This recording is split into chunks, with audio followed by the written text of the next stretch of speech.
Today we will discuss two topics in this class. The first is about Maintenance and Welfare of Senior Citizens Act 2007. Second is Domestic Violence Act 2005. In the last class, unfortunately, there has been a power cut in my area, so I did the whole class by using my phone only. So some there may be some problem regarding the maintenance. So by if today by discussing this act, that's Maintenance and Welfare of Senior Citizens Act, we will cover major definitions of that particular act also, like maintenance and senior citizens and what are children and parents. Okay, so moving, let's begin.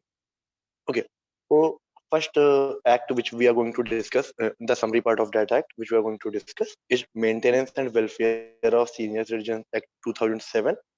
So as we all know that aging is a natural process which leads to weakening of the body and the mind also, but the productivity and working ability also decreases of a particular person who becomes senior. So now it's the in India, what the case is that it's the duty of the state as well as the family of a person to take care of the person in his or her old age. However, due to rampant illiteracy and lack of awareness, many senior citizens are not aware of their rights. So we know that senior citizens need someone to take care of them and support them financially if they aren't in a position to earn. And most of the senior citizens in the future, means in that time of their seniority, are not in a position to earn. They have just their savings, but then also nobody can eat their savings. They need someone to take care of them. So therefore, Ministry of Law and Justice drafted a legislature titled just on the screen that the Maintenance and Welfare of Parents and Senior Citizens Act, and it was published uh, on December 31st, 2007, after receiving the assent of President on December 29th, 2007. You don't have to memorize the dates. Just know that it was passed in 2007. Then, as mentioned in the Act, Section 1 of the Act, it shall this as mentioned in the Section 1 of the Act, it's mentioned that it shall come into force in the state on such a date as the state government may appoint. So it's a central act, and then state government will will make the act effective in their particular states as per the Section 1 of this act. So moving further, so now we know that this act, that Maintenance of Welfare and Parents and Senior Citizens Act. So now the question comes that who is a senior citizen and a parent? That act is dealing with two things, two personalities. One is senior citizen and the other one is parent. So everybody knows the general definition of parent, and it may be there's a great chance that the general definition is same with the definition provided in the act, because the law represents the society only. But then also let's check the definition of senior citizen and definition of parent.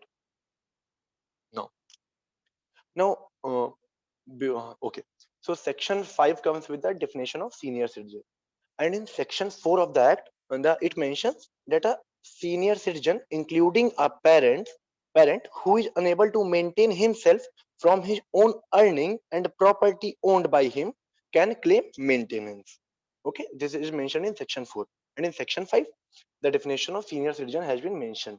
So as per section 5, a person is senior citizen can be claimed a senior citizen who is 60 years or above and who is unable to maintain himself or herself from his or own earning or out of the property owned by him, is entitled to maintenance. Then who is a parent? In this the parent who can claim maintenance under this section is the person who is unable to maintain himself from his own earning or out of the property owned by him or her or jointly, is entitled to maintenance. In this act, both biological or adoptive parents, means the persons who has taken a biological or adoptive child, both these conditions are included in the definition, both biological adoptive parents. Okay, so moving further, this is the definition of senior citizen and parents also. Now now what is the definition of property? In the previous section, in the while discussing with section 5, we discussed that the person who himself from his own earning and property owned by him is not able to maintain himself or herself can claim maintenance. So now what is property? As per this section, the property owned by a senior citizen, because we are talking about senior citizens here and parents. So owned by senior citizen and parents is defined under section 2 clause f of this act. It can be a movable property, second immovable property, third ancestral property, fourth self-acquired, fifth tangible, and sixth is intangible property. Those persons having these kind of properties means this is the classification of property did in this act. So it completes all the kinds of property, such as let's take the example of ancestral property. I hope you know the definition of movable and immovable property. If there is any problem, you can mention the question in the chat box. But ancestral property is something tricky and something difficult.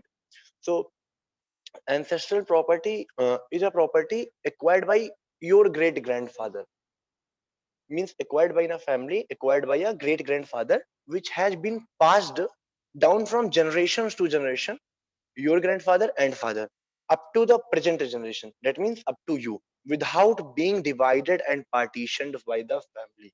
This is very important.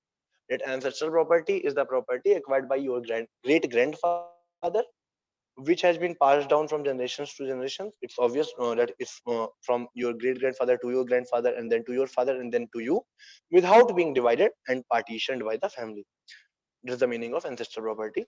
Self-acquired property is very, means it's very obvious that you have a particular income, and based on and because and by that income you acquire or buy that one particular property. Other is tangible property. Tangible property, let's take example of house, a home, a sofa, a fridge, TV. These all are tangible property. Coming to intangible property, intangible property is the property which can't be touched. So intangible property can be shares of a particular company, of a company of Ratan Tata, means shares of Ferrari or anything, any company. So that shares can are intangible property. Okay. So all kinds of property are defined in classified in section 2F of the Act.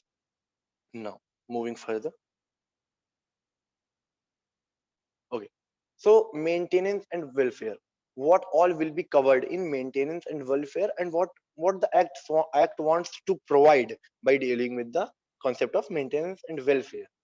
So this act wants to provide the basic concept roti, kapda, and makan, which is in the Hindi means food, clothing, and residence, to all the persons who are not able to maintain themselves, who are not able to survive on their own, and also the medical treatment, medical attendance, and treatment to the person. Means there are many diseases which come at the time when you are old. So they also need medical attendance and treatment, and this act also covers these two topics: medical attendance and treatment. Okay. Is there any problem till now, or we can move further? Yes, sir. No, sir. Okay. So who can file for maintenance? This may be a very, this is a very important topic, that who can file for maintenance. We just checked out that the act is for senior citizens and parents. So it becomes very obvious that senior citizens and parents can file for maintenance and can claim for maintenance. But then also it's obvious, but law deals with something very deep, means law tries to cover all the concepts. Okay, so let's check by the means of this act who all can file for maintenance. So parents can file for maintenance. Your parents means your parent can file for maintenance. Your grandparents also can file for maintenance from you. Okay. The maintenance cannot be filed against a minor person. So it's clear by the act, unless and until there is any unforeseen situation. It's very clear that if a person is of, means by in the definition of a senior citizen, it became very clear that the person needs to be 60 years or above 60 years. So the government or any such entity thinks, and it's in the mind of the government, that if a person is for 60 years, is of 60 years, then his or her children are not minor, will not be minor. So that's the concept behind making this act. That's why they have decided the 60 years of age. But it's very important to note down that maintenance cannot be claimed against minor. It can be claimed only against major person. And childless senior relative. So suppose a person is childless. We will deal this thing. Suppose a person is childless and has no child, but then also see each and every person most of the persons on this earth has their have their own property, have their own savings, have their own income. Okay, so suppose there's a person who is a senior person. He or she has a particular property, a particular land which is owned by that person, and suppose that person gives as a gives that land to his or her relative, because the person doesn't have any children of their own. So the person gives that particular land to one of his relative. So after giving that particular land to one of their relative, the person can claim maintenance from their relatives also. One more important thing is that the government doesn't want to leave any senior citizen on their own, because they need our help. So government doesn't want to leave them on their own. So what government did by this act, it became very clear that suppose there is a childless senior who doesn't have any child, and he doesn't have any property also, then also that particular senior can claim a particular amount or as a maintenance from their relative.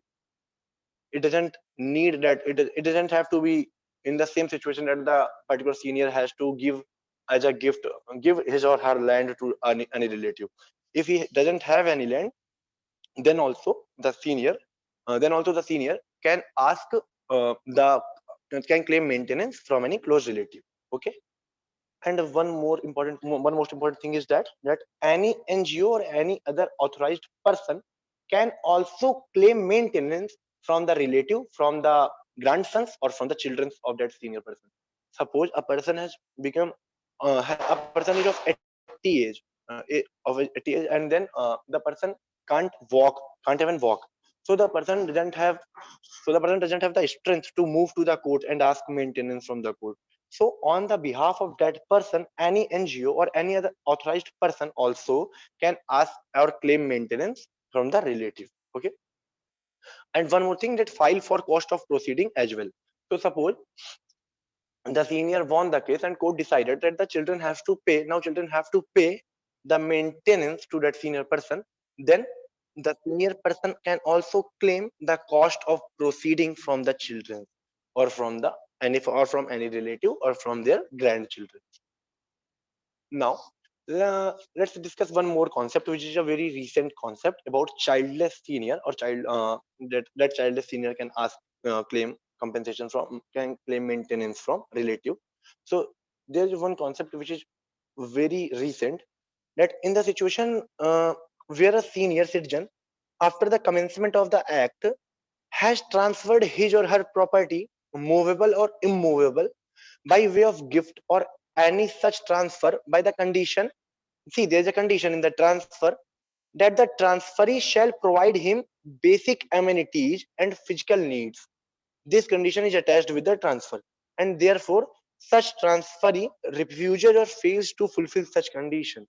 Suppose the person has given the property as a means of gift to his or her relative, by attaching the condition that I am providing you the gift of this particular land which I own initially, and now I'm providing it to you. But what you have to do, you have to provide me with the basic amenities and physical needs, because I am senior, I am old now. I cannot do it on my own. So if this is the case, then such transfer of property shall be deemed to have been made. Means suppose the person who has provided the property to his or her relative, and after getting the property, the relative has um, refused to provide that senior person with the basic amenities and physical needs, then that transfer of property will be deemed to have been made by fraud, coercion, or undue influence, and the tribunal, means the court, can declare such transfer as void. Okay. So before this act came into existence, the only remedy available to senior citizens in such a case was to approach the court to ask for the maintenance from the children, or ask for the maintenance from the relative to whom he or she has transferred the property.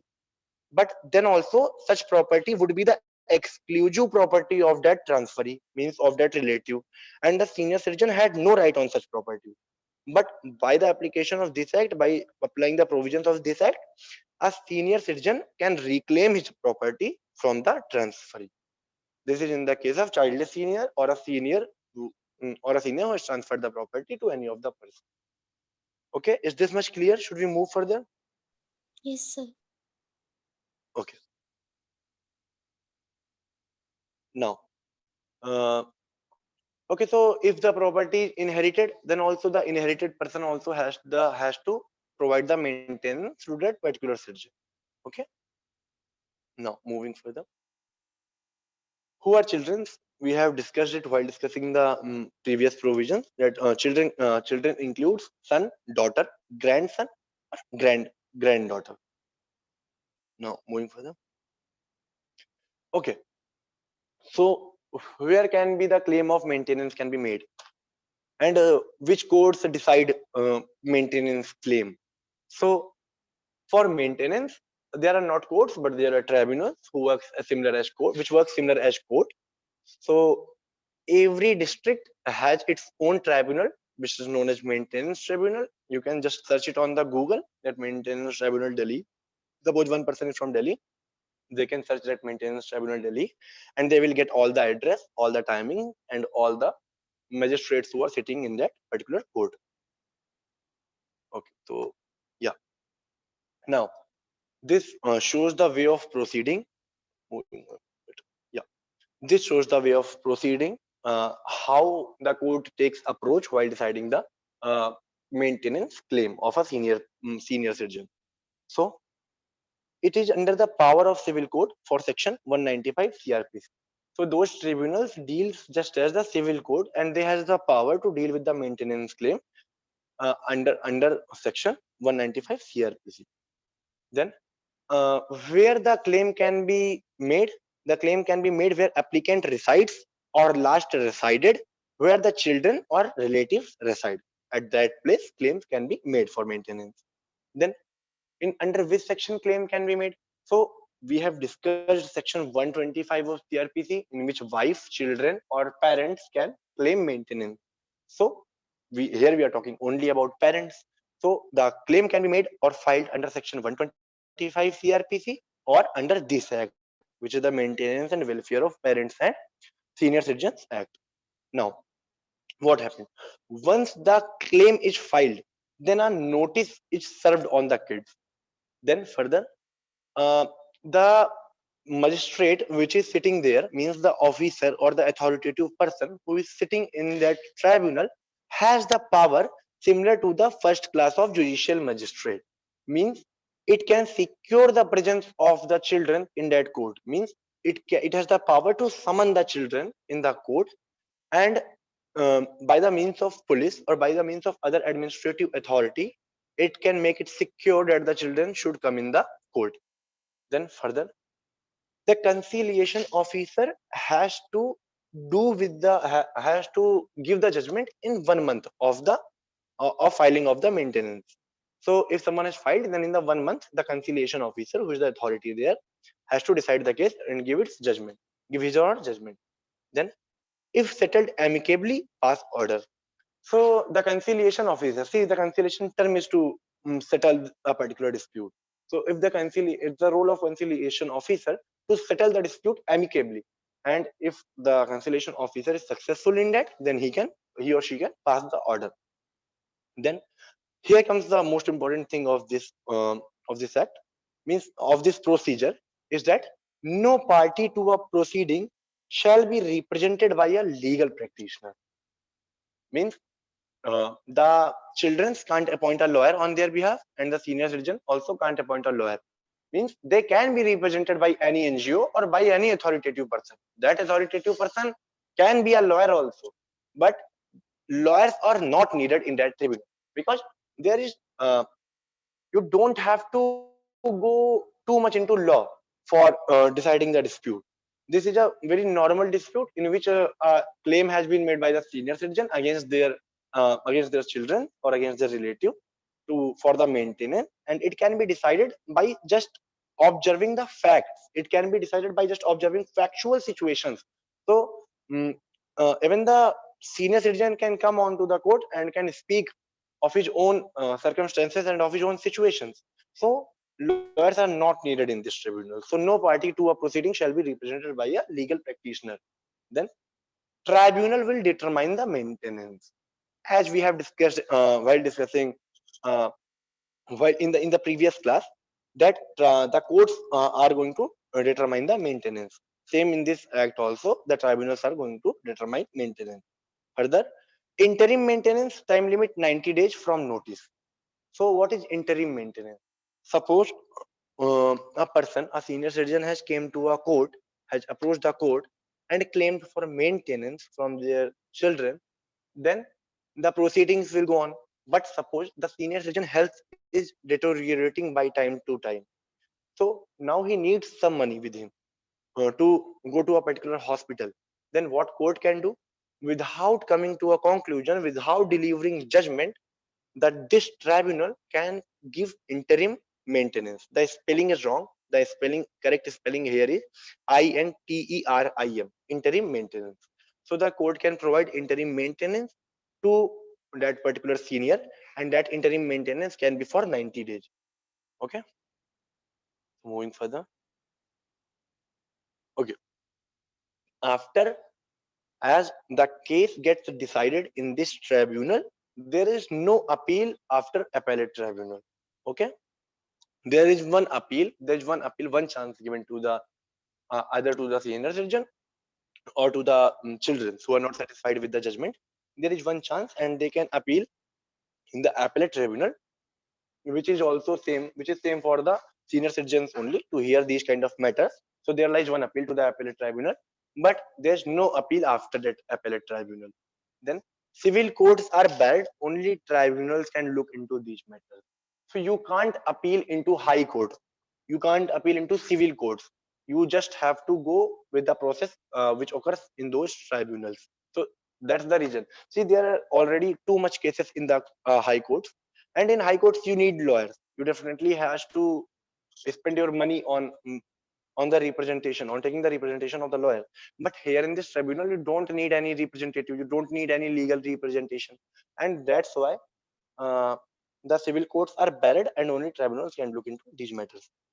Okay, so enforcement, for example, a relative lives in another city and their town, then the tribunal of his town will enforce the order. Suppose the relatives or the children live in Ahmedabad and the claim has been filed in the Delhi High Court, not the Delhi High Court, in the Delhi Maintenance Tribunal. Then after, suppose the Delhi Maintenance Tribunal has passed the order in the favor of the senior citizen, that the the son of that senior citizen has to pay the senior citizen with 8,000 per month, with the rupees 8,000 per month. Then the Delhi Maintenance Tribunal can order the Ahmedabad Maintenance Tribunal to enforce that particular order. Okay, we have discussed this thing that if transferred already, the transaction can also be declared as void. We have discussed the current situation. Now, so we have completed this maintenance, maintenance and welfare of parents and senior citizens act. Now we will deal with the second act, which is the Domestic Violence Act 2005, and it's to protect women from domestic violence and to ensure them residential and monetary benefits. So in India, majorly in Indian society, domestic violence against women is not an uncommon setting. There's a plethora of women face it in their life, and most of them are so accustomed to it that they don't even end up reporting it. And yet it cannot be denied that many people continue to face domestic violence. There is one major thing, that the National Family Health Survey, NHFS4, released by the Union Health Ministry, reported that every third woman in India since the age of 15 faces domestic violence of some form. You can just check it on the Google. As per the National Family Health Survey, every third woman in India since the age of 15 faces domestic violence of some form. So clearly, it is a major issue that needs to be dealt with, and women need to realize their rights and how can they protect them. So the Protection of Women from Domestic Violence Act 2005 was introduced to deal with such cases. Okay. So moving further with this act, just let me know that is everything clear with the previous act? Yes, sir. Okay. So let's begin now. who can take relief under this act? So any woman who is or has been in a domestic relationship with the accused, here he is mentioned, but with the accused, and who alleges to have been subjected to any act of domestic violence by the accused can claim relief under this act. And what is the meaning of domestic relationship? It clearly means that a woman can file complaint against her husband, mother-in-law, father-in-law, brother, father, or even against living partner. So domestic relationship includes every person in the house. If you are living in a joint family, then you can cover your mother-in-law, father-in-law, brother, father, or any person, and you can also cover your living partner. Okay. So yeah, what is domestic violence? Now it's very clear that domestic violence is physical abuse, sexual abuse, verbal and emotional abuse, economic abuse, deprivation of financial resources, etc. So above mentioned three abuses are clear. If there is any problem in economic abuse, then I can explain it that so in the economic abuse, suppose a husband is getting 50,000 salary and he is not providing wife with the basic amenities, then and he is also depriving the wife with the financial resources, then the wife can claim that there's an economic abuse and she can claim maintenance and other punishments are there. Okay. So relief which such woman can get. So these are the reliefs which can be given. The first is the shelter home. Second is the medical facilities. Third, right to reside in shared household. Next, protection orders against the accused. Next, residence orders. Next, monetary relief, including interim maintenance. We have discussed what interim maintenance is till the proceeding is going on. You can get the maintenance before the proceeding gets to an end. Okay. You can get the custody orders, then compensation orders. Shelter home is provided. Suppose the person is not ready to uh, suppose during the proceeding the woman is not ready to go in the same house in which she suffered the domestic violence, then it's the duty of the court to provide that woman shelter home. Medical facilities also been provided, and it's also the woman has the right to reside in that shared household in which she got married. So court can order also that you have to provide shelter to the woman, to your wife, in that particular home in which your family is residing. And there can be protection orders again accused, that kind of certain kind of punishment, certain kind of fines. There is residence order. Suppose the woman after the proceeding gets over, suppose after the proceeding gets over, woman doesn't want to be with the husband because of the domestic violence she suffered. It's just an insult for the woman. So she, if she doesn't want to reside with the husband or his family, so and let's take the example that the economic condition of women is also not so good, so women can ask for residence, and that it's the duty of the government to provide residence to such kind of women. Then she can also claim monetary relief. Then there can be custody orders, a certain kind of punishment, and then compensation orders also. And where to file the complaint? So in each and every district there is a protection officer. See, there are a large number of police officers, and in that police officer, if someone moves to a particular police station, then in each station there is a protection officer who will take cognizance of these kind of cases, such as cases of domestic violence. So that protection officer will write your complaint. Okay, and that's a part of local police. And then after that, judicial magistrate will go through the proceedings. Then moving further. Okay, so now coming to the procedure here. So first you file a complaint, then there's a summoning of accused. The accused will be called and inquired by the magistrate, which is the third step. Then grant of interim maintenance during the pendency of proceeding. If the magistrate thinks fit, then he or she can grant interim maintenance during the pendency of proceeding. Then evidence by the parties. It will check on the evidence and then final orders will be given. Then appeal.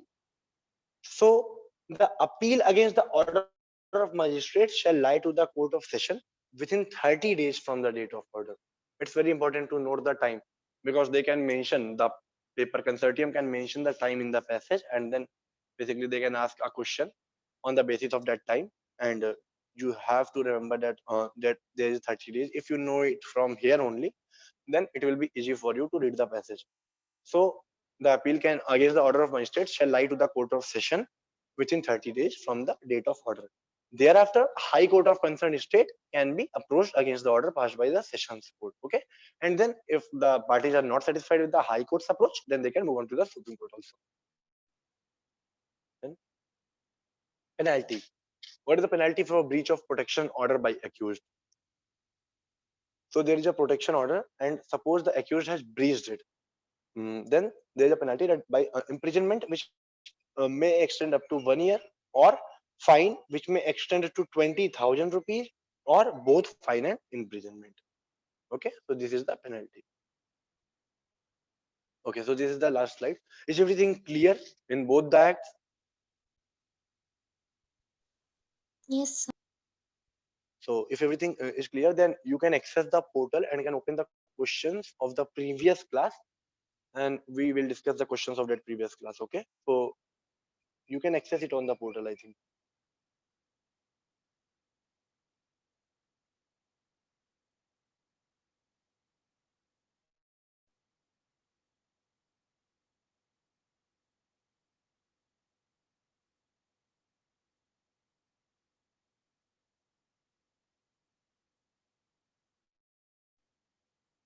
I have opened the passage, and if you want, then you can read from here also, but it will be better if you access the portal, so you will have the copy and then you can read it by yourself.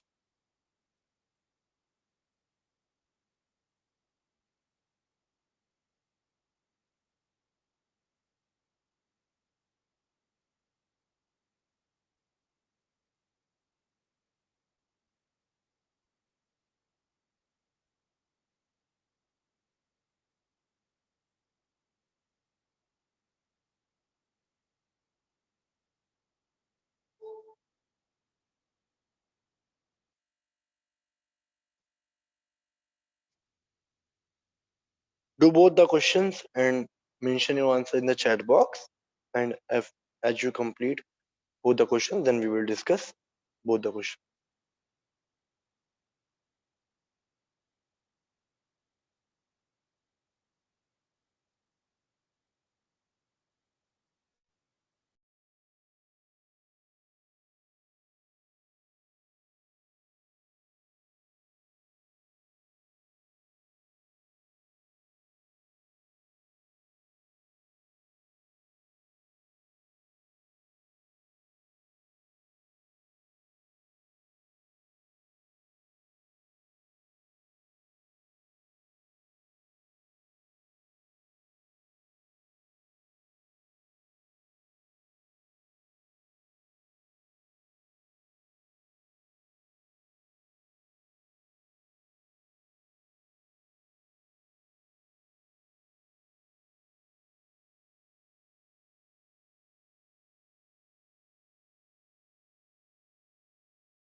I'm waiting more people to come up with second questions answer.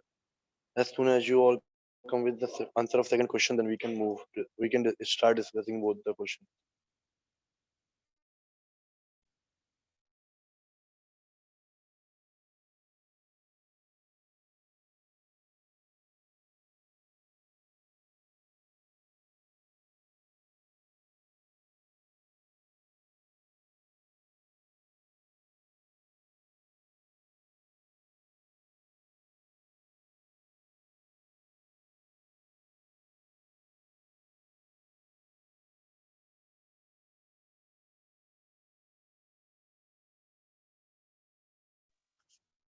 Okay, so let's start discussing the question. So, uh, hope you have all have read the passage. So, moving on directly to the question. First question. First question states that Sachin, who is an assistant professor at Government College of India, was having conflict with his wife. His wife Anuradha is also an assistant professor in the same college in New Delhi. So they are in the same college. After being fed up with the behavior of Sachin, she filed for divorce and court granted the divorce.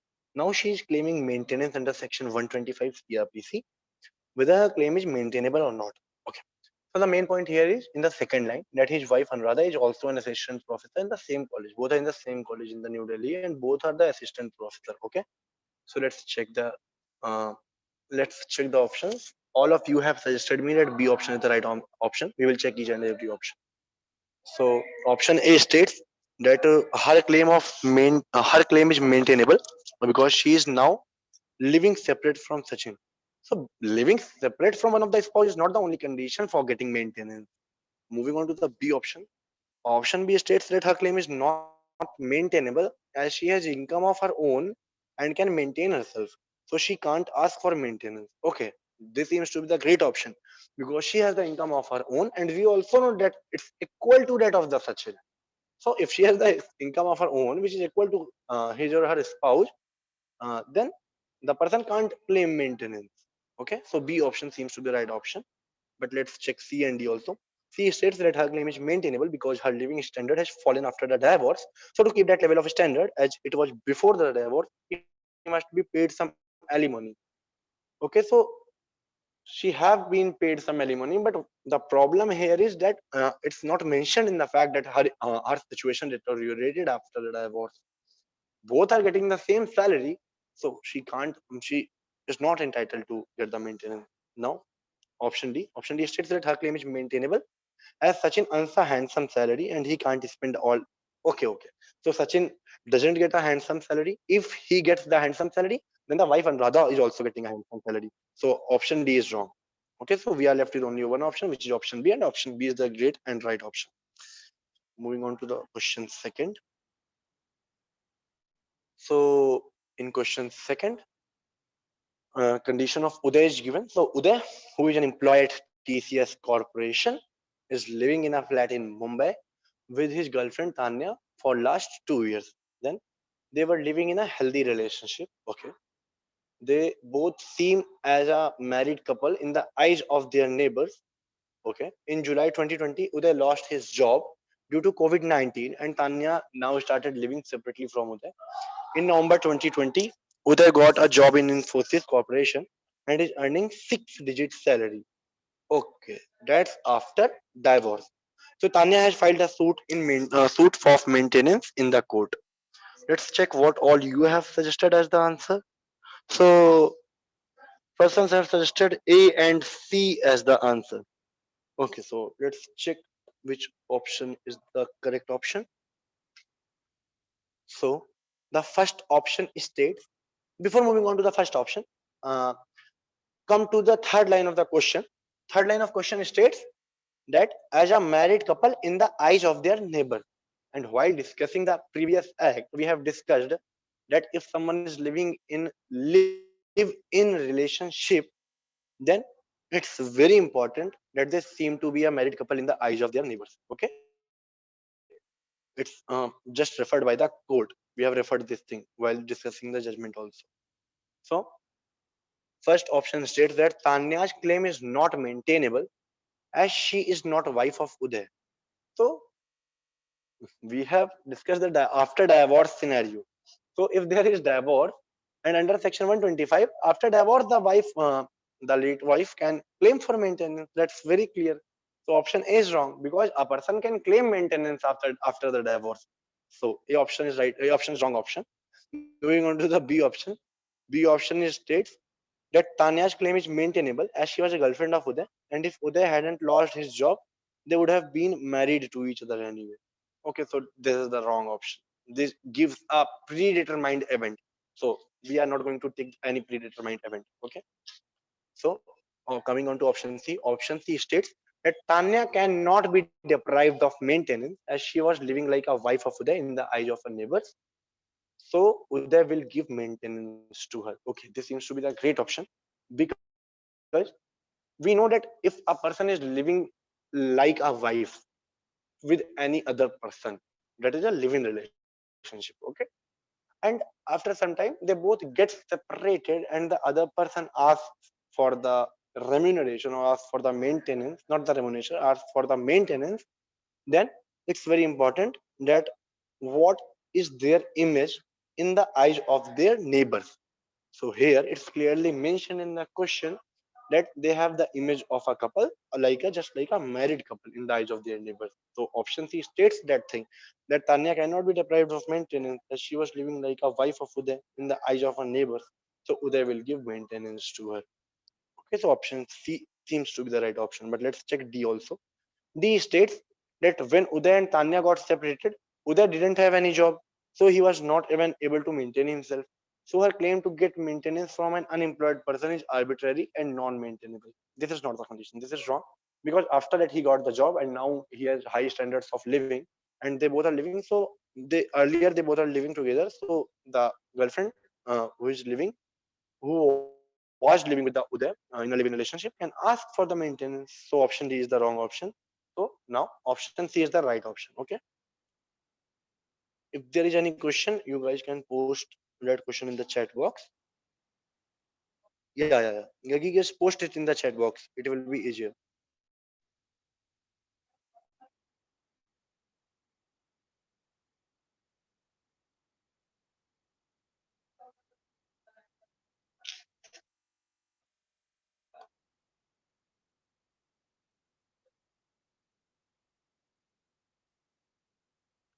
Till that time, others can take the screenshot of the answers and reasoning applied.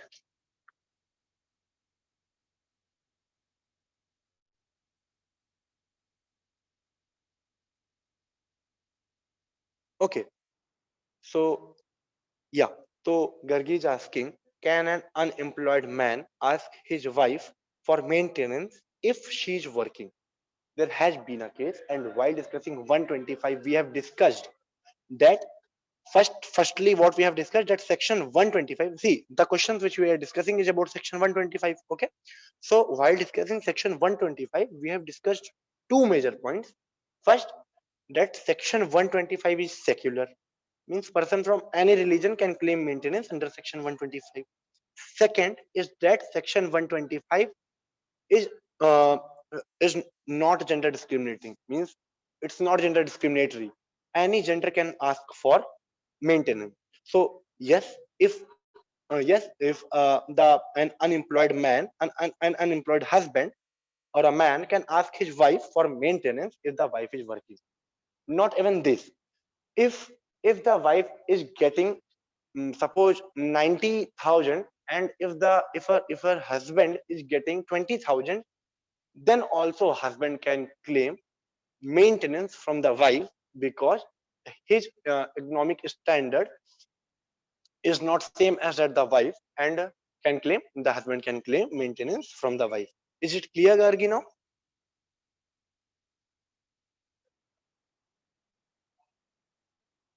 Okay, so if all of you have taken the screenshot of the answers and reasoning, then we can end the session.